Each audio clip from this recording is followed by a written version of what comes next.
नमस्ते O level web design learner. चलिए तो आज हम पढ़ेंगे एक web designing and publishing paper में एक टॉपिक आता है सीएसएस कॉम्बिनेटर्स। तो सीएसएस कॉम्बिनेटर्स क्या होते हैं आज हम जानेंगे। सीएसएस कॉम्बिनेटर्स क्या होते हैं? तो सीएसएस कॉम्बिनेटर्स हम थ्योरी पढ़ेंगे एक बार। Combinators are used to combine other selectors in a way that allow us to select elements based on their location। कॉम्बिनेटर्स का उपयोग अन्य चयनकर्ताओं को इस तरह से संयोजित करने के लिए किया जाता है जो हमें उनके स्थान के आधार पर तत्वों का चयन करने की अनुमति देता है। तो हम सिलेक्टर्स को कैसे यूज कर पाएंगे, उसके लिए हम जानते हैं कॉम्बिनेटर्स को। सिलेक्टर्स की सहायता से हम कॉम्बिनेटर्स का और अच्छे से यूज कर पाएंगे। और जो भी कॉम्बिनेटर्स भी पढ़ रहे हैं, कॉम्बिनेटर्स भी ये भी हमने किसकी सहायता से बना पाया है? सिलेक्टर्स की सहायता से। तो इसमें से हम सबसे पहला पढ़ेंगे जो हमारे सामने है डिसेंडेंट सिलेक्टर्स। तो डिसेंडेंट सिलेक्टर्स को हम कैसे डिफाइन कर पाएंगे? ये हम डिसेंडेंट सिलेक्टर को यूज कर पाएंगे स्पेस की सहायता से। किसकी सहायता से यूज कर पाएंगे? स्पेस की सहायता से। तो एक हमने एग्जांपल लिखा है यहाँ पे, div स्पेस p। तो हमने एग्जांपल क्या लिखा है? div space p। तो div स्पेस p को हम कैसे यूज कर पाएंगे? div स्पेस p का मीन्स है select all p tag inside div tag। तो ऐसे पैराग्राफ एलिमेंट जो div के अंदर होंगे उन सभी पे ये स्टाइल्स अप्लाई हो जानी चाहिए। तो एक बार हम यूज कर लेते हैं, कैसे यूज कर पाएंगे? तो यहां हमने सबसे पहले टाइप किया है HTML। HTML हम यहाँ पे एक टाइटल दे देते, डिसेंडेंट डिसेंडेंट सिलेक्टर। यहां हमने टाइप किया है div, और div के साथ साथ कुछ दो पैराग्राफ ले लेते हैं, या फिर इससे पहले div के अंदर एक हम यहाँ पे सेक्शन और ले लेते हैं। सेक्शन के अंदर लिख लेते हैं एक पैराग्राफ। तो ये पैराग्राफ कहाँ है? पैराग्राफ 1 inside div, but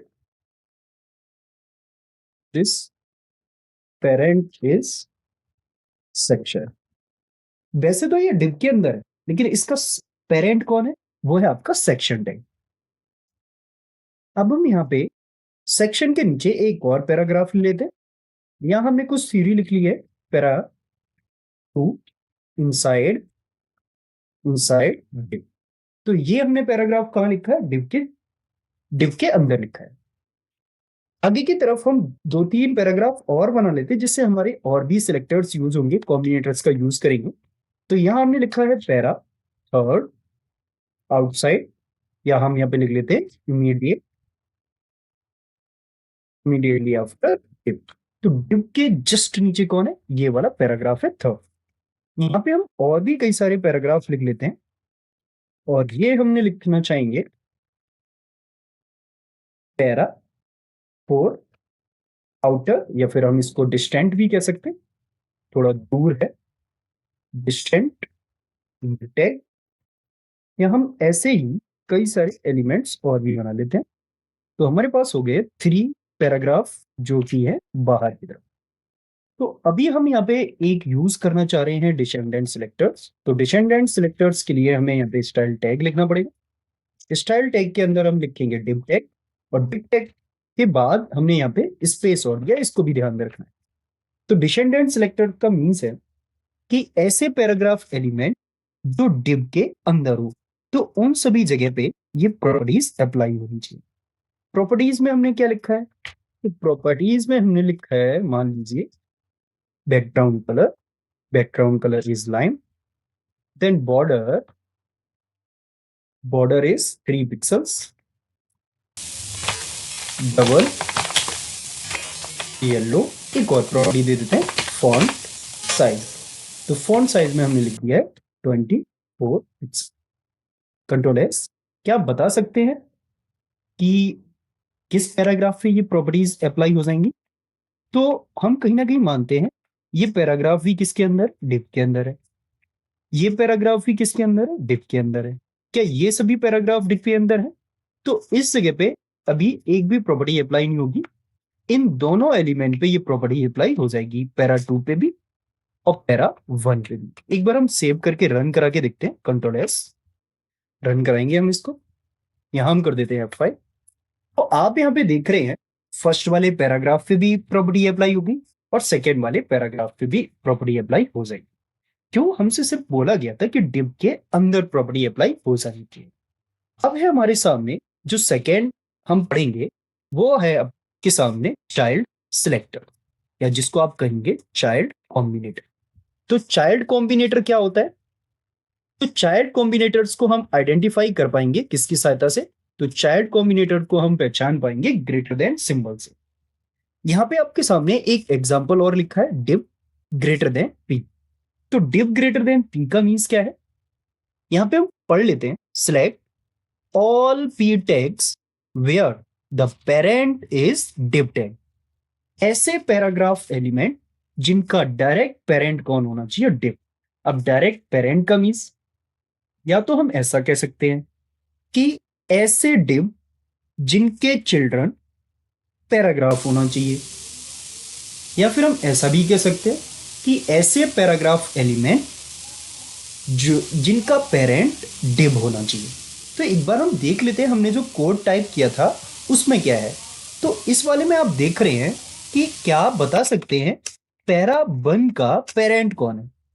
तो पैरा 1 का जो पेरेंट है वो है आपका सेक्शन, और सेक्शन का पेरेंट कौन है? तो ये है सेक्शन का पेरेंट डिव।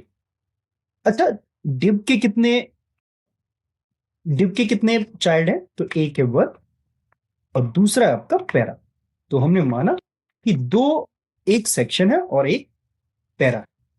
लेकिन क्या आप बता सकते हैं पैरा 1 जो है उसका पेरेंट कौन है? तो इसका पेरेंट है आपका सेक्शन। तो किस किस जगह पे ये प्रॉपर्टीज अप्लाई हो जानी चाहिए? तो हम एक बार देखेंगे, पैरा 2 पे सिर्फ ये प्रॉपर्टी अप्लाई होनी चाहिए और किसी पे अप्लाई नहीं होनी चाहिए। तो यहां पे हमने कर दिया है कौन सा use? Greater than symbol. Control S करेंगे, इसको हम एक बार फिर से रन करा के देखते हैं। तो हम यहाँ पे रिफ्रेश करेंगे, आप यहाँ पे देख रहे हैं सिर्फ ये प्रॉपर्टीज जो अप्लाई हो रही है वो पैरा 2 पे ही अप्लाई हो रही है, क्योंकि इसी का पेरेंट है डिव, अदरवाइज और किसी का पेरेंट डिव नहीं है। तो ये था हमारा चाइल्ड सिलेक्टर। और चाइल्ड सिलेक्टर के बाद जो थर्ड आएगा वो है आपका, चाइल्ड सिलेक्टर के बाद जो थर्ड है वो है आपका एडजेसेंट सिबलिंग सिलेक्टर। तो कौन सा है?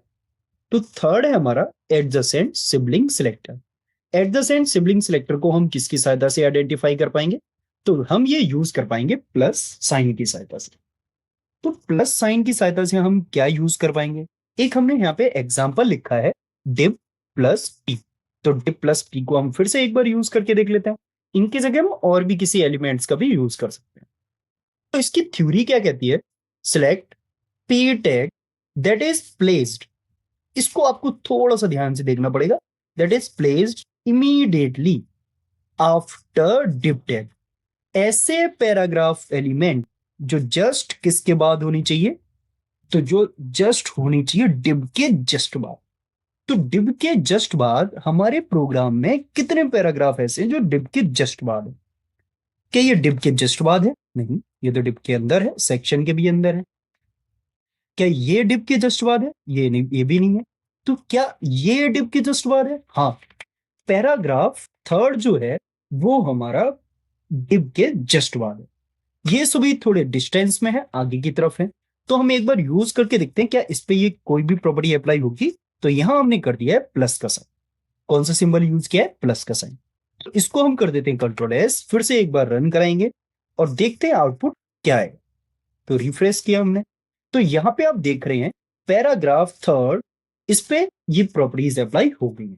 क्यों? क्योंकि ये ही आपका डिव के जस्ट बाद है। एक और हमारे साथ पास बहुत अच्छा कॉम्बिनेटर बता है। तो लास्ट वाला जो कॉम्बिनेटर है वो है आपका जर्नल सिबलिंग सिलेक्टर। तो जर्नल सिबलिंग सिलेक्टर को एक और तरीके से आप समझ सकते हैं, पड़ोसी। एक तो था एडजेसेंट सिबलिंग सिलेक्टर, उसमें हमने जाना सगे भाई बहन, ठीक है। तो जर्नल सिबलिंग सिलेक्टर का मतलब हम कहेंगे पड़ोसी। तो पड़ोसी थोड़ा दूर वाले भी आपके पड़ोसी हो सकते हैं। तो इसको हम कैसे यूज कर पाएंगे?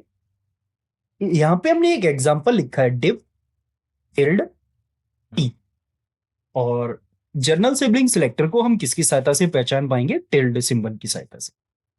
तो यहां पे हमने लिखा है select all pair tag that is placed outer of div।